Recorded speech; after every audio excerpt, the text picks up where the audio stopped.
How about Vancouver's Thatcher Demko? Injury troubles aside, his numbers were good enough to earn a second-place finish in the Vezina Trophy.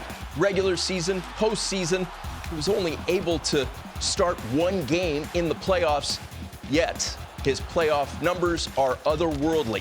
5 appearances in the postseason. Bubble Demko comes to mind, .974 save percentage. We want more of Thatcher Demko because of what he has shown us. You've seen it up close. Coach, what's he like? I think he's amazing. I was thinking about it once we got this list out. He's probably the best goalie I've ever had the luxury of coaching, even though I coached Roberto Luongo in his rookie season.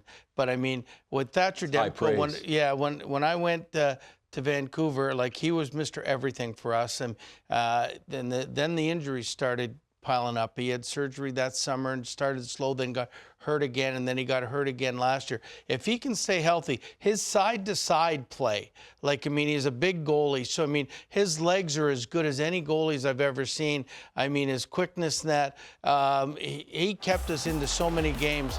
I just think he's a fabulous goaltender, and if he hadn't have got hurt, there's a good chance he would have won the Vezina. There's a good chance he'd be higher up on the list.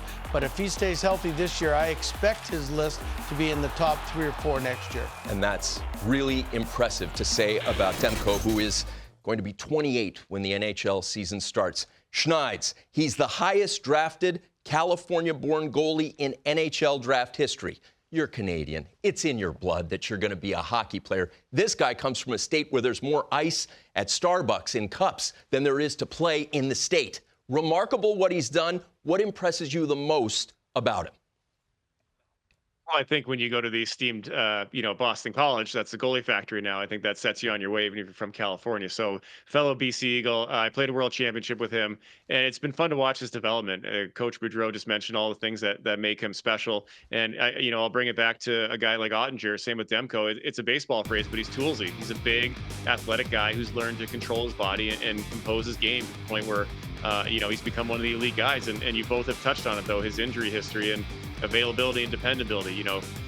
Like you said, he could have probably won the Vezina. He could have made a deeper run for Vancouver if he was available. So that's something to keep an eye on, because you don't want to see that derail somebody's career, get in the way in his prime. So I think when he's healthy and he's right, he's as good as anybody in the league, and he's been showing it for the last couple of years. So I'm excited to see where he goes from here, if he can put those injury troubles behind him and stack some years together. And, like I said, another American goalie, 3rd guy on the list or 2nd guy on the list, like I'm thinking so far. So it's a good sign for potential Team USA rosters going forward as well.